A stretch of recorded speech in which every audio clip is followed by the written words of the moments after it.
नमस्कार साथियों, स्वागत है आपका अपने YouTube चैनल भाषा निकेतन में। साथियों, हम बात करेंगे वस्तुनिष्ठ हिंदी। जो पुस्तक आपकी है ये है डॉक्टर पुनीत राय, और हम इनकी पुस्तक को पढ़ रहे हैं। और इसका हमने अभी एक क्लास आप तक साझा कर दिया है साथियों, भारतीय काव्य शास्त्र से।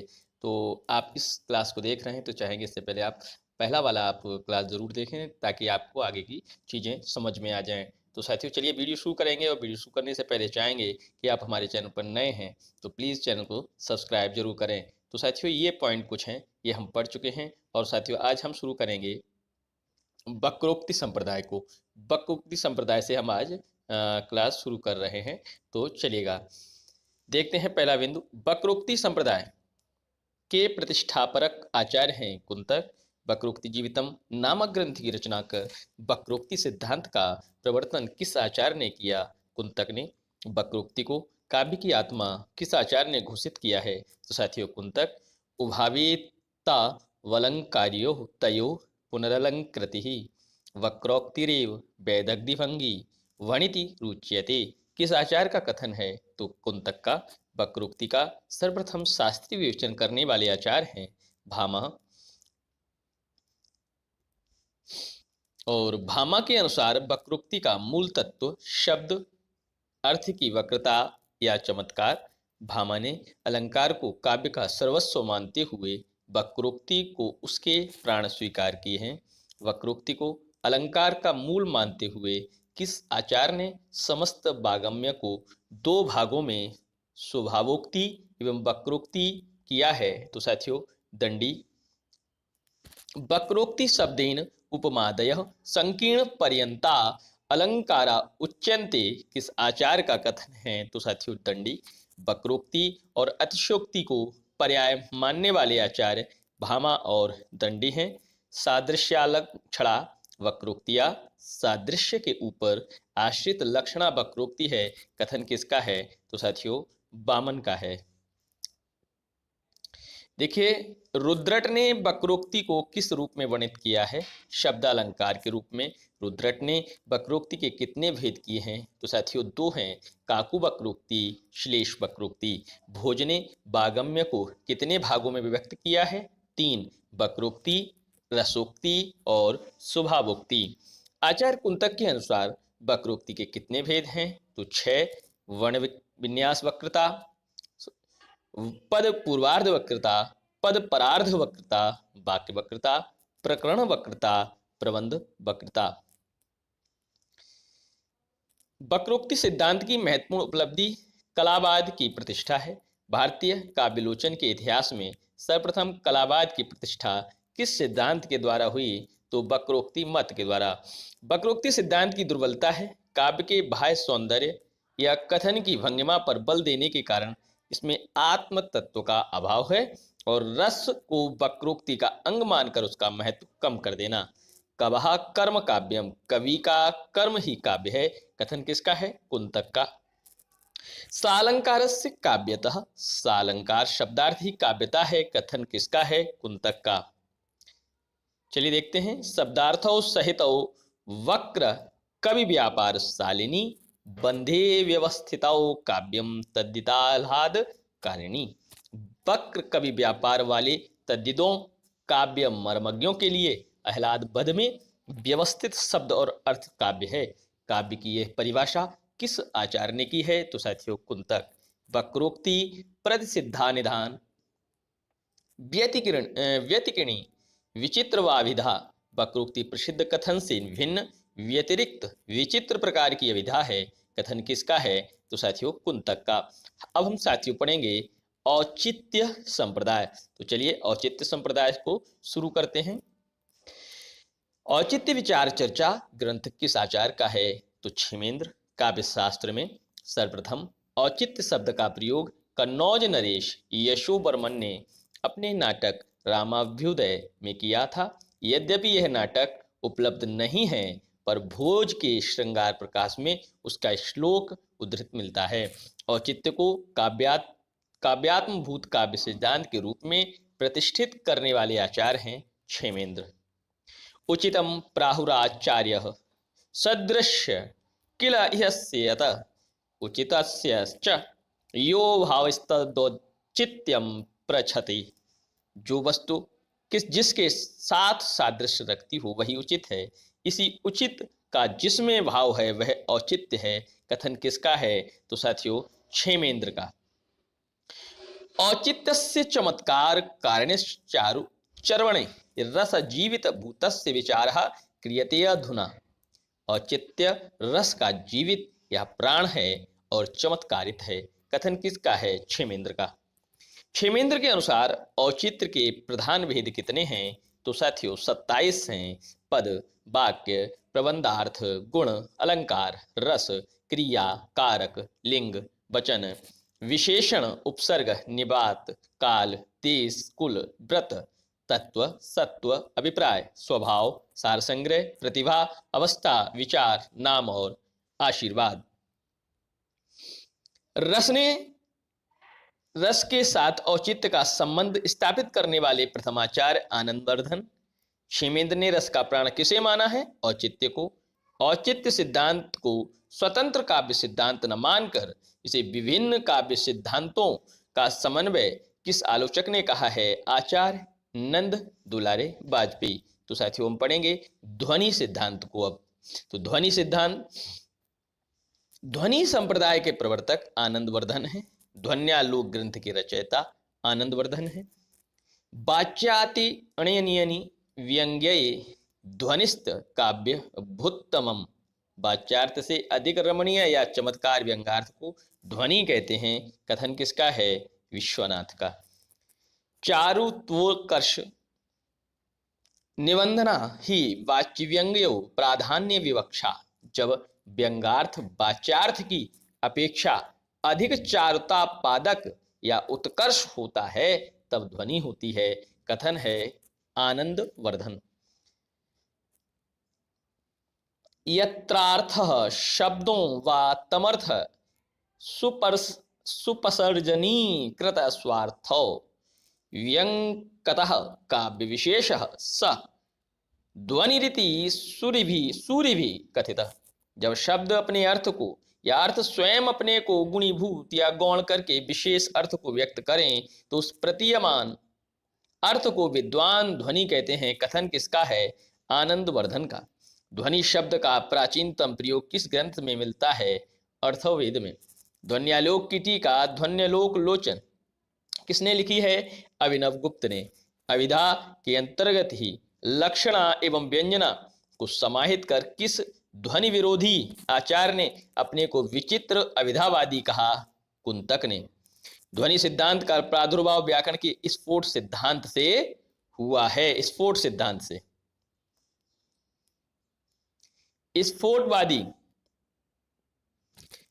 स्फोटवादियों ने शब्दों के आभ्यंतर रूप को स्फोट कहा है।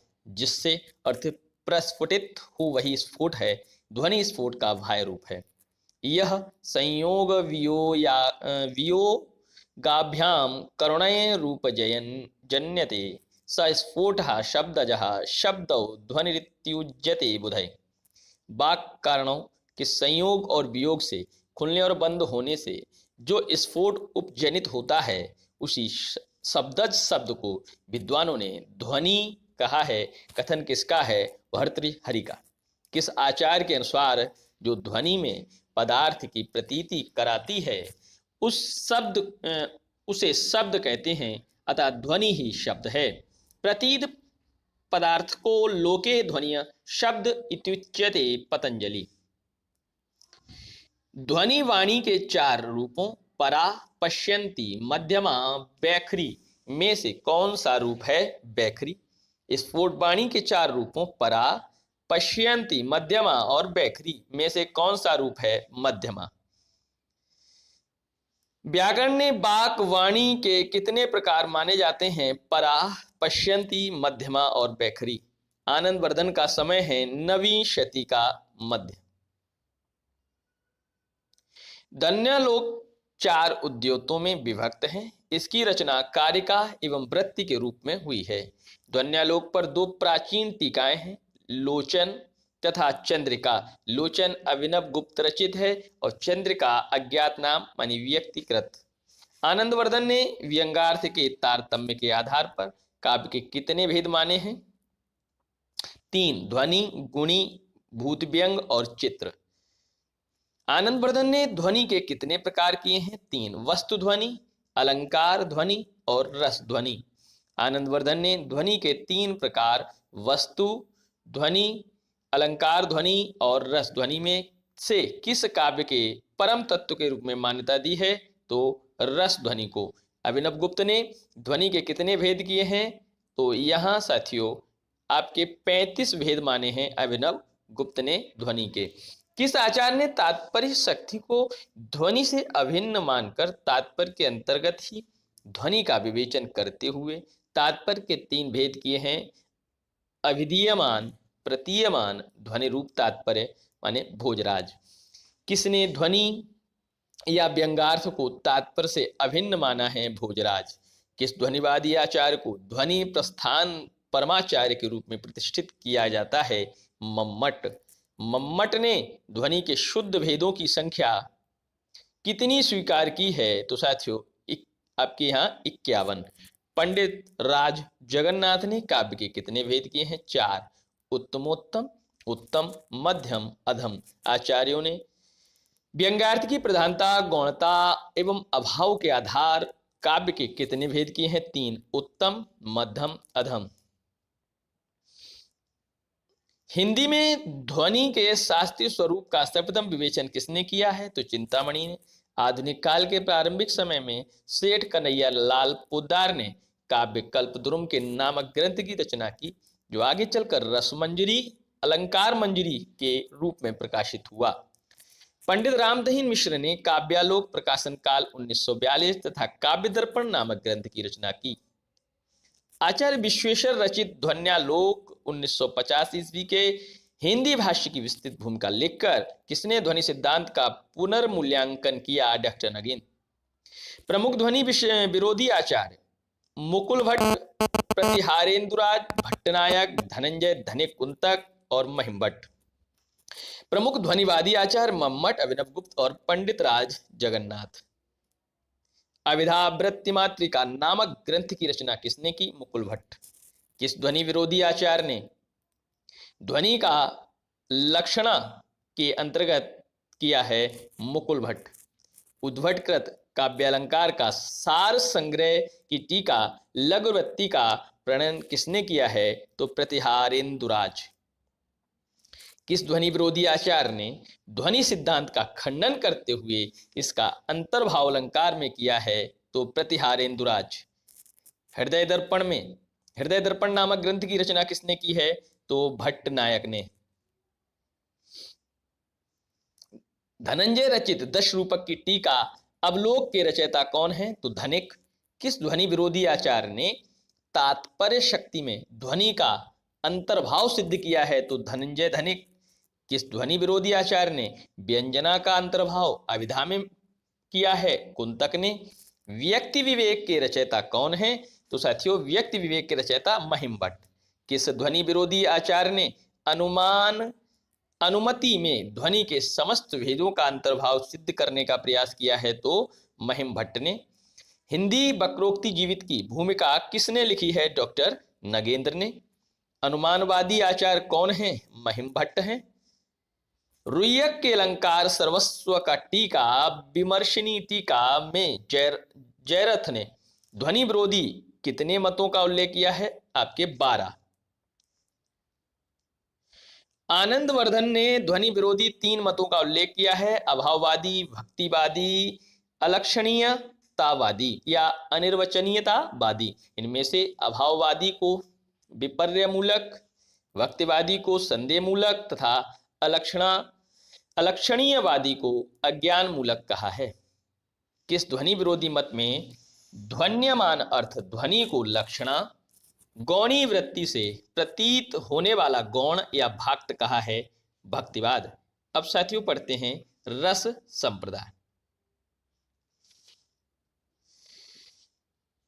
रस निरूपण के प्रथम व्याख्याता एवं रस निरूपण का प्रथम ग्रंथ किसे माना जाता है? तो भरत मुनि आपके व्याख्याता और उनका ग्रंथ नाट्यशास्त्र। अभिनव गुप्त की अभिनव वारती और शारदा तनय भाव प्रकाशन में भरत पूर्व रस मीमांसा की दो परंपराएं उल्लेखित हैं, जिनमें से प्रथम के पुरस्कृता दुर्हिण ब्रह्मा थे और दूसरे के वासुकी। प्रथम मत 8 रसों को मान्यता देता था, तो द्वितीय के अनुसार शांत सहित रस मान्य थे, माने 9। बागंग सत्वोपेतान काव्यार्थन भावयन्तीति भावा इति, जो वाणी अंग तथा सत्व से युक्त काव्यार्थों को भाक्ति करे या आस्वादन के योग्य बनाए, उन्हें भाव कहते हैं। युक्ति है भरत मुनि की। विभावानुभाव व्याभिचारी भाव संयोगात रस निष्पत्तिया। विभाव, अनुभाव और व्यभिचारी के संयोग से रस की निष्पत्ति होती है। उक्ति किसकी है? भरत मुनि की। भरत ने नाट्य शास्त्र में कितने रसों का वर्णन किया है? तो 8। श्रृंगार रस, हास्य रस, करुण रस, रौद्र रस, वीर रस, बीभत्स रस, भयानक रस, अद्भुत रस। भरत ने कितने संचारी भाव तथा सात्विक भावों का तथा स्थायी भावों का उल्लेख किया है? तो साथियों, आपके 8 स्थायी भाव, 8 सात्विक भाव और 33 संचारी भाव। देखिए, भरत के नाट्य शास्त्र में मुख्य रस 4 हैं: श्रृंगार, रौद्र, वीर तथा बीभत्स, और इनमें से क्रमशः 4 अन्य रसों हास्य रस, हास्य, करुण, अद्भुत एवं भयानक को उत्पन्न माना गया है। भरत के अनुसार रस के देवता एवं उनके रंग देखिए। श्रृंगार रस श्याम रंग है, विष्णु देवता है। हास्य रस श्वेत रंग, प्रमथ देवता। करुण रस कपोत रंग, यम देवता। रौद्रस रक्त रंग, रुद्र देवता। वीर रस गौर रंग, महेंद्र देवता। भयानक रस कृष्ण रंग, काल देवता। बीभत्स रस नीला रंग, महाकाल। और अद्भुत रस पीत रंग और ब्रह्मा। भरत ने हास्य रस के कितने भेदों का उल्लेख किया है? तो 8। स्मित, हसित, विहसित, उपहसित, अवहसित, अतिहसित, आत्मस्थ और परस्थ। वीर रस के 3 भेद: दानवीर, धर्मवीर, युद्धवीर किस आचार्य ने किए हैं? भरत मुनि ने। भरत ने अपने रस विवेचन में किस रस को स्थान नहीं दिया है? शांत रस को। भरत के अनुसार नाटक का मुख्य ध्येय है रस निष्पत्ति। किस अलंकारवादी आचार्य ने रस को अलंकार्य न मानकर अलंकार स्वीकार किया तथा विभाव को ही रस माना है? भामह। बाकस्य ग्राम्यता योनि माधुर्य दर्शितो रसः उक्ति किसकी है? दंडी की। किस अलंकारवादी आचार्य ने रसवत, प्रेयस, ऊर्जस्वी एवं समाहित अलंकार के रूप में रस के विविध अंगों का विवरण प्रस्तुत किया है? तो उद्भट ने। किस आचार्य ने रीति को काव्य की आत्मा मानकर रस को गुण के अंतर्गत स्थान और कांति गुण का वर्णन करते हुए रस से युक्त माना है? वामन। दीप्ति रसत्वम कांति उक्ति किसकी है? वामन। किस आचार्य ने शांत और प्रियान नामक 2 अन्य रसों का वर्णन कर उनकी संख्या 10 कर दी है? तो रुद्रट ने।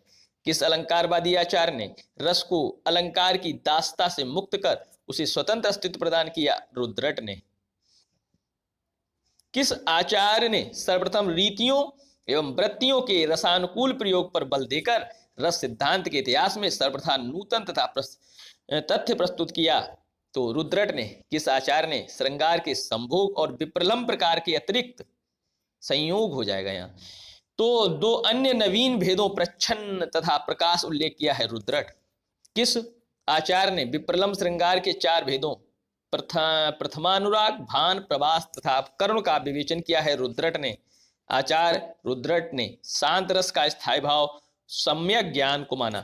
किस आचार्य ने श्रृंगार रस के अंतर्गत नायक नायिका भेद का निरूपण कर रस विवेचन इतिहास में नवीन दिशा का निर्देश दिया? तो साथियों, रुद्रट ने।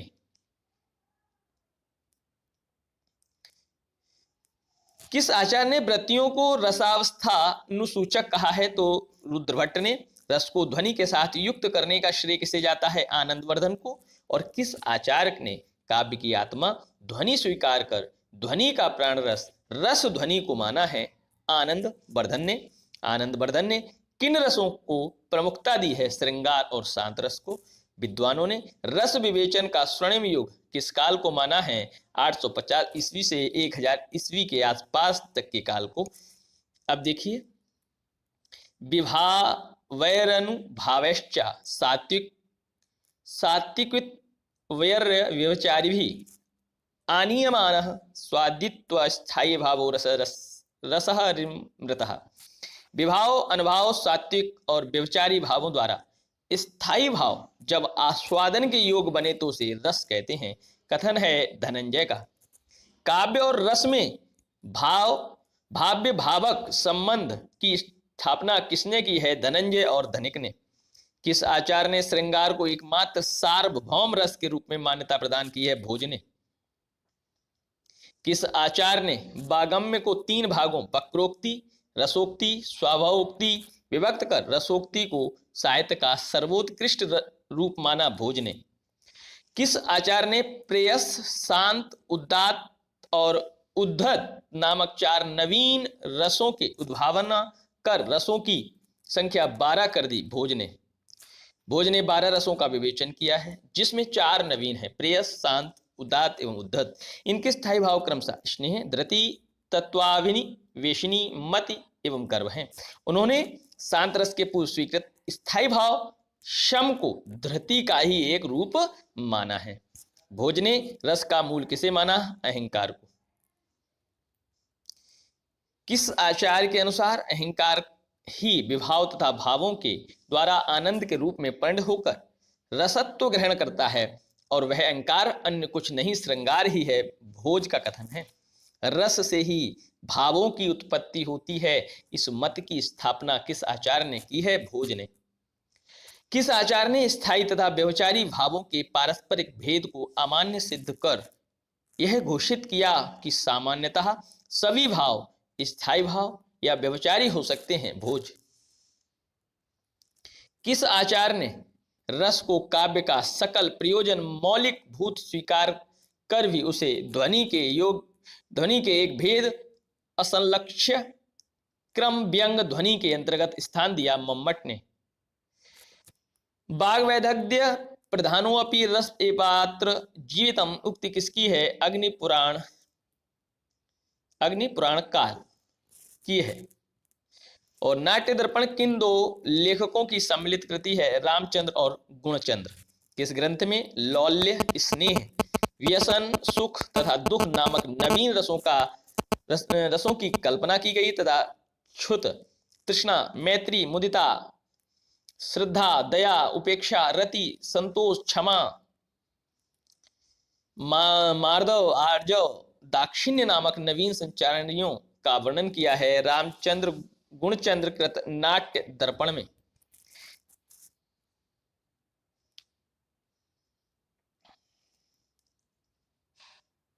वाक्यम रसात्मकम काव्यम किसका कथन है? तो विश्वनाथ का। और किस आचार्य के अनुसार जब मन में तमोगुण और रजोगुण दब जाते हैं और सत्वगुण का उद्रेक प्राबल्य होता है तभी रस की अनुभूति होती है? विश्वनाथ का कथन है। किस आचार्य ने रस का मूल चमत्कार को मानकर अद्भुत रस का प्राधान्य माना है? विश्वनाथ। वत्सल नामक स्वतंत्र रस का वर्णन किस आचार्य ने किया है? विश्वनाथ। भाव प्रकाशन ग्रंथ किसका है? शारदा तनय का। रस मंजरी तथा रस तरंगिणी नामक 2 रस शास्त्री ग्रंथों के रचयिता कौन हैं? भानु दत्त।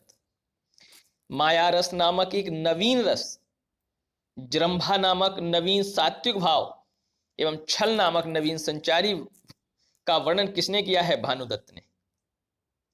साथियों, हम आज यहीं भानुदत्त तक पढ़ते हैं, कल से यहाँ से शुरू करेंगे। और साथियों, रस संप्रदाय भी आज पूरा नहीं है, तो कल रस संप्रदाय को पूरा कर अलंकार संप्रदाय को भी पढ़ेंगे। तो साथियों, वीडियो कैसा लगा कमेंट सेक्शन में जरूर बताएं। और साथियों, ये हमारी पुनीत राय की जो पुस्तक है यह लगातार चलती रहेगी और हर रोज़ हम इसको 7 बजे शाम को पढ़ेंगे। और चैनल पर नए हैं तो सब्सक्राइब कर लें, लाइक करें, शेयर करें। इसके अलावा साथियों, कमेंट सेक्शन में भी आप अपनी राय जरूर हमको प्रेषित करें। और इसके अलावा साथियों टेलीग्राम चैनल से जुड़ना चाहते हैं तो प्लीज़ टेलीग्राम चैनल से जुड़ने के लिए डिस्क्रिप्शन में लिंक दिया है, आप वहां से जाकर टेलीग्राम चैनल से जुड़ सकते हैं, जहां आपको ये सभी जो वीडियोस हैं इनकी पीडीएफ उपलब्ध करा दी जाएगी। तो फिर मिलेंगे अगली वीडियो में, अगली क्लास में, तब तक के लिए नमस्कार, धन्यवाद।